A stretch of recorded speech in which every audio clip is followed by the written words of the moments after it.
হুম, ক্ষুধা লাগছে, আসো। দেখতে পাচ্ছেন যে যে মোমোটি তৈরি করেছিল সেটি সিদ্ধ করার পরে কি অবস্থা একটু দেখে নেই। দেখুন, যে দেখুন কি সুন্দর মোমোগুলো তৈরি হয়ে গেছে। এটা এখন পরিবেশনের উপযোগী হয়ে গেছে, খাওয়া যাবে, সুন্দর সিদ্ধ হয়ে গেছে। একটা মোমো একটু খেয়ে দেখাই আপনাদের। একটা মোমো একটু প্লেটে নিয়ে দেখাই।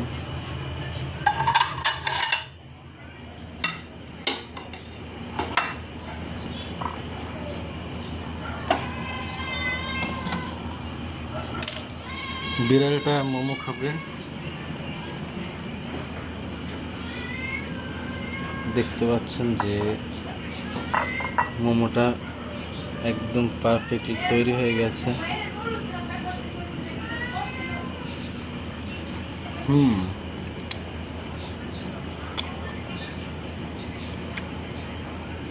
বিড়ালটি মোমো খাবে, দেখুন। ওকে একটু মোমো দিলাম, খাও। আটার অংশটা খাবে না, ভিতরের মাংসের যে ভাগটা সেটা খাবে। দেখতে পাচ্ছেন বিড়ালটি মোমো খাওয়ার চেষ্টা করছে।